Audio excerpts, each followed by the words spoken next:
class. So in this video we will talk about mitochondria. As you all know that हमने कल discuss किया था SEAS exam के syllabus के बारे में और जिसका एग्जाम है 3 नवंबर को. ये एग्जाम कब है? ये एग्जाम है 3 नवंबर. तो हमने टारगेट बना रखा है 2 नवंबर तक हम इसके सारे टॉपिक कर लें. बट आज का जो हमने टॉपिक लिया है वो है माइटोकॉन्ड्रिया, जो कि सेकंड टॉपिक हमारे सिलेबस में दिया हुआ है. तो चलिए टॉपिक की तरफ चलते हैं. तो सबसे पहले देखिए, आप एक चीज याद रखिएगा कि यहाँ पर आपसे क्या हो सकता है, यहाँ पर ये पूछ सकते हैं आपसे डायग्राम. सो यहाँ पर मैंने कुछ इस तरीके का डायग्राम बनाया है. सो ये डायग्राम को देखते हैं. चलिए अब देखिए, अगर मैं इस डायग्राम की बात करूं तो माइटोकॉन्ड्रिया में अगर हम सबसे पहले बात करें तो सबसे पहले क्या पाई जाती है? सबसे पहले पाई जाती है आउटर मेम्ब्रेन. माइटोकॉन्ड्रिया में सबसे पहले क्या है? आउटर मेम्ब्रेन पाई जाती है. आउटर मेम्ब्रेन के बाद जो आपको ये ग्रीनिश कलर का पोर्शन दिखाई दे रहा है, ये पोर्शन ये कहलाता है इंटर मेम्ब्रेन स्पेस. तो सबसे पहला क्या है? सबसे पहले पाई जाती है आउटर मेम्ब्रेन. आउटर मेम्ब्रेन के बाद इंटर मेम्ब्रेन स्पेस. एंड इसके बाद पाई जाती है ये पोर्शन, पर्पल पोर्शन, जिसे हम क्या कह रहे हैं? इनर मेम्ब्रेन कह रहे हैं. नेक्स्ट पाई जाती है इनर मेम्ब्रेन. तो ये क्या है? ये है स्ट्रक्चर माइटोकॉन्ड्रिया का. ये तो था उसका आउटर. इस पर 3 मेम्ब्रेन माइटोकॉन्ड्रिया के पास पाई जाती है. Outer membrane, inter membrane space and inner membrane. ये तो हुआ इसकी मेम्ब्रेन की बात. इसके बाद देखिए, यहाँ पर जो इंटर मेम्ब्रेन स्पेसेस के अंदर क्या पाया जाता है? उसके अंदर पाया जाता है मैट्रिक्स. और मैट्रिक्स के अंदर क्या पाया जाता है? मैट्रिक्स में पाया जाता है डीएनए, राइबोसोम्स. एंड देखिए, आपको दिख रहा होगा कि माइटोकॉन्ड्रिया में कुछ इस तरीके से फोल्डेड लाइक स्ट्रक्चर दिखाई दे रहे हैं. ये जो फोल्डेड लाइक स्ट्रक्चर है, जैसे कि यहाँ पर देखिए, यहाँ पर देखिए, ये फोल्डेड लाइक स्ट्रक्चर को हम क्या कहते हैं? क्रिस्टिया कहते हैं. तो आपको याद रखना है कि इन सब के नेम आपको याद रखने हैं कि आपको यहाँ पर क्या क्या चीजें याद रखनी है. तो क्या याद रखना है? आउटर मेम्ब्रेन कौन सी है, ये याद रखिए, ये है आउटर मेम्ब्रेन. उसके बाद इनर मेम्ब्रेन. इनर मेम्ब्रेन कौन सी है? जो फोल्डेड स्ट्रक्चर है जिसमें, वो इनर मेम्ब्रेन है. और आउटर और इनर के बीच का जो स्पेस है उसे हम कहते हैं inter membrane space. And then उसके आगे अगर हम बढ़ें तो उसके बाद जो इनर मेम्ब्रेन है उसके अंदर यहाँ पर क्या पाई जाती है? मैट्रिक्स पाई जाती है. और मैट्रिक्स में पाया जाता है डीएनए एंड राइबोसोम. और ये फोल्डेड लाइक स्ट्रक्चर क्या कहलाता है? क्रिस्टी कहलाता है. तो ये स्ट्रक्चर आपको याद करना पड़ेगा कि फोल्डेड लाइक स्ट्रक्चर जो ये फोल्ड हो रहा है इसको हम क्या कहते हैं? क्रिस्टी कहते हैं. 3 मेम्ब्रेन्स पाई जाती है. इनर मेम्ब्रेन के अंदर मैट्रिक्स पाया जाता है. मैट्रिक्स क्या है? Matrix is a fluid structure. And इसमें क्या पाया जाता है? मैट्रिक्स के अंदर डीएनए एंड राइबोसोम पाया जाता है. तो इस तरीके से मैंने यहाँ पर आपको स्ट्रक्चर दिखाया हुआ है. तो सबसे पहले अगर मैं माइटोकॉन्ड्रिया के बारे में बात करूं, माइटोकॉन्ड्रिया. तो अगर मैं बात करूं यहाँ पर माइटोकॉन्ड्रिया के बारे में, तो मैंने आपको क्या क्या चीजें याद रखनी है, ये चीज याद रखिएगा. सबसे पहली चीज तो माइटोकॉन्ड्रिया है क्या? हमारी बॉडी सेल जो होती है, सेल्स में क्या पाया जाता है? बहुत सारे माइटोकॉन्ड्रिया पाए जाते हैं. लेकिन माइटोकॉन्ड्रिया अगर एक है, सिंगल है, तो उसको क्या कहा जाता है? सिंगल अगर हो तो उसे हम क्या कहते हैं? माइटोकॉन्ड्रियन. सिंगुलर होता है अगर ये, तो हम इसे क्या कहते हैं? माइटोकॉन्ड्रियन. तो ये चीज पहला पॉइंट आप याद रखिएगा. इसके बाद अगर हम बात करें तो ये जो माइटोकॉन्ड्रियन है ये कवर्ड होते हैं किससे? 2 मेम्ब्रेन से. माइटोकॉन्ड्रियन किससे कवर है? 2 मेम्ब्रेन से कवर्ड है. और ये मेम्ब्रेन का नाम क्या है? Outer membrane. Outer membrane. And आपको बता दूं, जो आउटर मेम्ब्रेन होती है वो कैसी होती है? आउटर मेम्ब्रेन होती है पोरस. आउटर मेम्ब्रेन कैसी होती है? पोरस होते हैं, पोर्स पाए जाते हैं इनमें. ठीक है. और जो इस दूसरी मेम्ब्रेन क्या होती है? Inner membrane. Inner membrane. तो याद रखिएगा, जो हर एक माइटोकॉन्ड्रियन है वो कवर्ड होता है 2 मेम्ब्रेन से. Every mitochondrion it's covered with 2 membrane. First is outer membrane and second is inner membrane. Outer membrane कैसी होती है? पोरस होती है, यानी उनमें पोर्स पाए जाते हैं. वहीं अगर मैं बात करूं इनर मेम्ब्रेन की, तो इनर मेम्ब्रेन अभी मैंने आपको पहले भी बताया था, ये कैसी होती है? डीपली फोल्डेड होती है. ये कैसी होती है? डीपली फोल्डेड होती है. ये कैसी मिलेंगी आपको? फोल्डेड स्ट्रक्चर ऐसे आपको मिलेगा. तो ये क्या है? ये है इनर मेम्ब्रेन. अब देखिए, इसके बाद अगर हम आगे बात करें, ये जो फोल्डेड स्ट्रक्चर है, ये जो डीपली फोल्डेड स्ट्रक्चर है, इसे हमने क्या कहा, इसे हमने कहा क्रिस्टी। ये स्ट्रक्चर क्या कहलाएगा, ये स्ट्रक्चर कहलाएगा क्रिस्टी। अब देखिए ये तो हुआ कि माइटोकॉन्ड्रिया दो मेम्ब्रेन से बनी हुई है, outer membrane and inner membrane, और इन दोनों के बीच में क्या पाई जाती है, इन दोनों के बीच में होती है इंटर मेम्ब्रेन स्पेस। तो ये चीजें आपको याद रखनी है। अब देखिए अगर हम बात करें इनकी सरफेस एरिया की, ठीक है, हम यहां पर किसकी बात करेंगे, सरफेस एरिया की। तो सबसे surface area of inner membrane, surface area of inner membrane and the surface area of outer membrane, ठीक है, surface area of outer membrane. अगर हम इनके सरफेस एरिया की बात करें तो किसका सरफेस एरिया ज्यादा होगा, इनर का या आउटर का। तो देखिए बच्चों इनर का ज्यादा होगा, क्यों, क्योंकि वो डीपली फोल्डेड है, उसने अपने एरिया कैसे बना रखा है, वो फोल्ड हुई है, तो उतना ज्यादा स्पेस वो ले रही है। तो यहां पर याद रखेगा सरफेस एरिया किसका ज्यादा होगा, तो याद रखिएगा इनर का होगा, क्योंकि आउटर कैसी है, आउटर तो सिंपल है, उसके अंदर इनर डीपली फोल्डेड है, वो ज्यादा जगह घेर रही है, तो उसका सरफेस एरिया भी क्या होगा, ज्यादा होगा। तो ये क्या है माइटोकॉन्ड्रिया के बारे में कि माइटोकॉन्ड्रिया अगर सिंगुलर है तो उसे हम माइटोकॉन्ड्रियन कह रहे हैं। हर माइटोकॉन्ड्रियन दो मेम्ब्रेन से बना होता है, outer membrane and inner membrane. Outer membrane और इनर मेम्ब्रेन के बीच का जो स्पेस होता है उसे हम इंटर मेम्ब्रेन स्पेस कहते हैं। आउटर मेम्ब्रेन पोरस होती है, इनर मेम्ब्रेन डीपली फोल्डेड होती है, जिसे हम क्या कहते हैं, क्रिस्टी कहते हैं। अब आपको इनसे क्वेश्चन आ सकते हैं।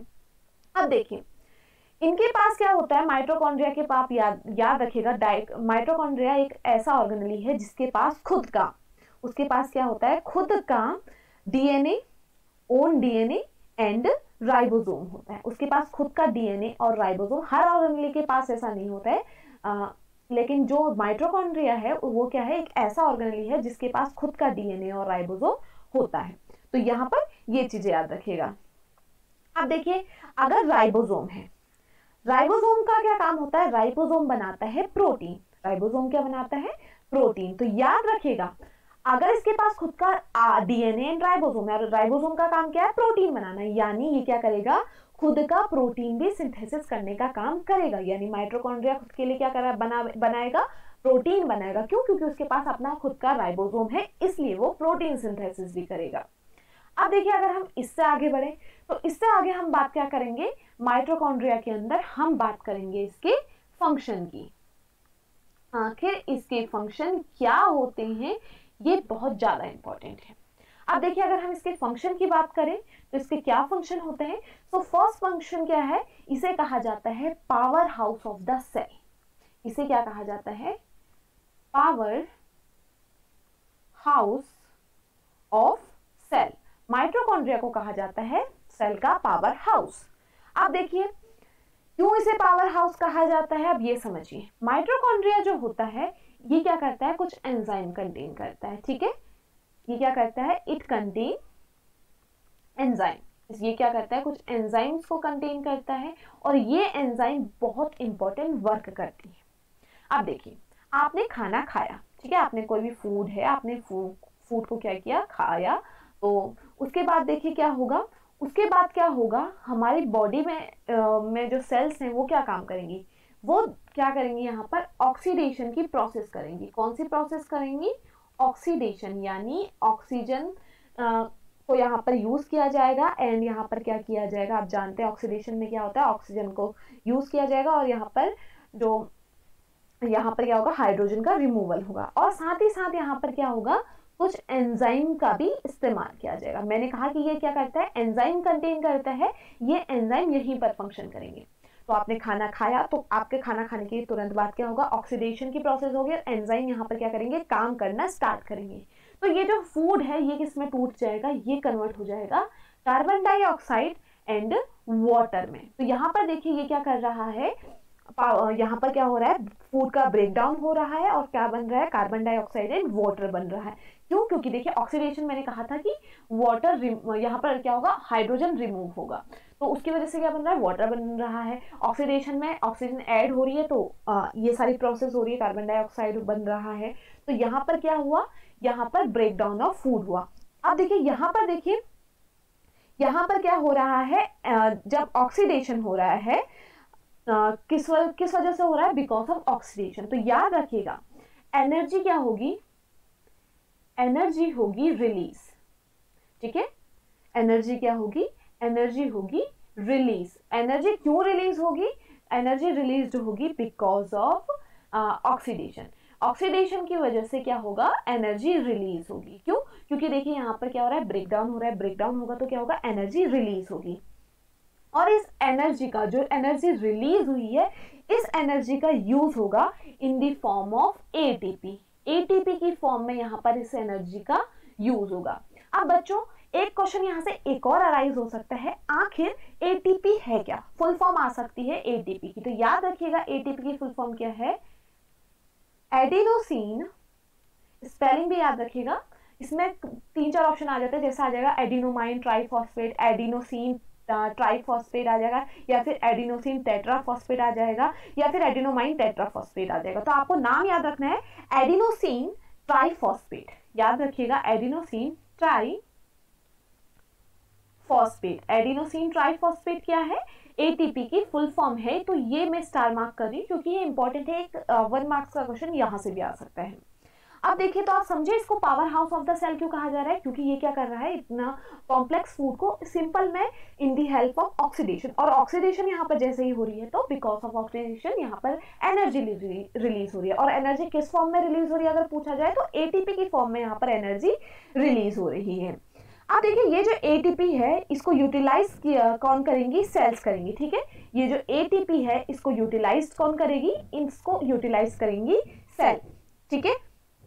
किस लिए यूटिलाइज करेंगे सेल इस एटीपी को, फॉर मैकेनिकल वर्क, ठीक है। किस लिए यूज करेंगी, फॉर मैकेनिकल वर्क। इस एटीपी को यूज किया जाएगा, मैकेनिकल वर्क के लिए इस एटीपी को यूज किया जाएगा। और क्या किया जाएगा, इससे साथ ही साथ कुछ केमिकल बनाए जाएंगे। इससे क्या होगा, इससे हम क्या करेंगे, कुछ केमिकल्स भी बनाएंगे। अब देखिए ऑक्सीडेशन के थ्रू जो ये प्रोसेस हो रही है, इसी प्रोसेस को हम क्या कहते हैं, सेल्यूलर रेस्पिरेशन कहते हैं। इसी को हम क्या कहते हैं, सेल्यूलर रेस्पिरेशन कहा जाता है। तो यही इतना ही फंक्शन आपके एनसीईआरटी में दिया हुआ है। और ये याद रखिएगा कि एनसीईआरटी क्लास 10th की जो एनसीईआरटी है उससे बाहर का कुछ भी नहीं आने वाला है इस एग्जाम में। तो आपको जो पढ़नी है वो 10th की एनसीईआरटी पढ़नी है। तो यहाँ पर आज हमारा जो टॉपिक है माइटोकॉन्ड्रिया, बहुत छोटा सा टॉपिक था और हमने इसको कंप्लीट कर लिया है। अब देखिए जैसे कि इससे एक और क्वेश्चन, माइटोकॉन्ड्रिया से तो नहीं, इससे दूसरा जो है आ सकता है क्वेश्चन, जो आ सकता है सेल जो फंडामेंटल ऑफ लाइफ वाला चैप्टर है, उससे एक क्वेश्चन आ सकता है लाइसोसोम के बारे में। लाइसोसोम ज्यादा लेंदी नहीं है तो इसको मैं यहीं पर खत्म कर देती हूँ। देखिए लाइसोसोम की अगर मैं बात करूँ, लाइसोसोम को बोला जाता है सुसाइड बैग। अब क्वेश्चन ये आता है कि आखिर लाइसोसोम को सुसाइड बैग क्यों कहा जाता है। लाइसोसोम को क्या कहा जाता है, लाइसोसोम को कहा जाता है सुसाइड बैग कहा जाता है। लाइसोसोम को सुसाइड बैग क्यों कहा जाता है, देखिए लाइसोसोम के पास क्या होता है, लाइसोसोम के अंदर होता है डाइजेस्टिव एंजाइम, ठीक है बच्चों। लाइसोसोम के अंदर होता है डाइजेस्टिव एंजाइम। और ये डाइजेस्टिव एंजाइम बेसिकली करता क्या है, हमारे आपको पता है हमारी बॉडी में क्या होता है, बैक्टीरिया का भी अटैक होता है, हम खाना खाते हैं वो भी होता है, उसके साथ साथ भी बैक्टीरिया वायरसेस आते हैं। तो ये डाइजेस्टिव एंजाइम क्या करता है, उन बैक्टीरिया एंजाइम उन्हें किल करने का काम करता है। उनको क्या करता है, ये किल करने का काम करता है। फॉरेन मटेरियल को मैं कह सकती हूँ, जो फॉरेन मटेरियल है, फॉरेन मटेरियल को ये किल करने का काम करता है कौन, डाइजेस्टिव एंजाइम, जो कि किसके अंदर होता है, लाइसोसोम के अंदर होता है।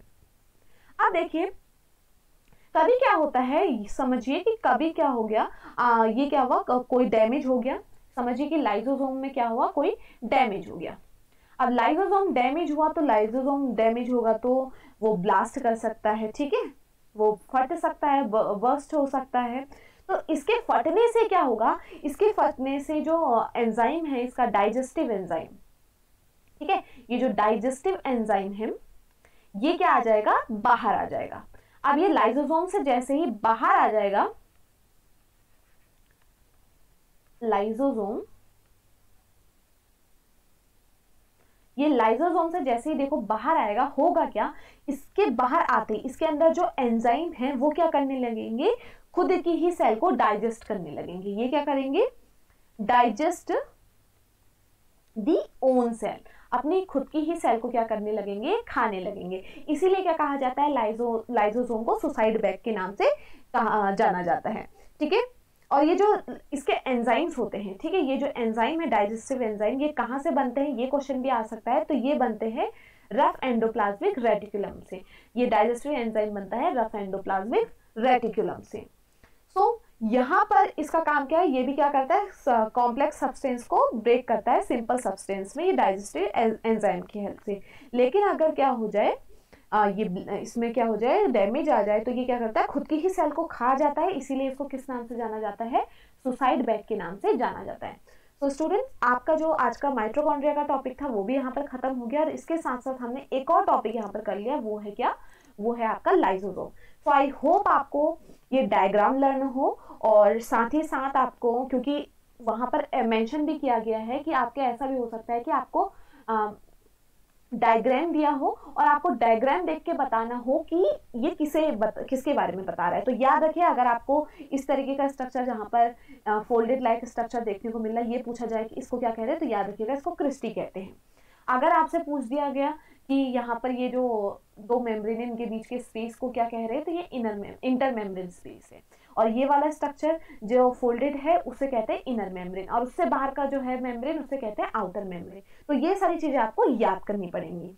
सो आई होप आपको आज की ये क्लास समझ में आई होगी, आपकी कुछ हेल्प मिली होगी आपको इस क्लास से। So thank you so much everyone for watching.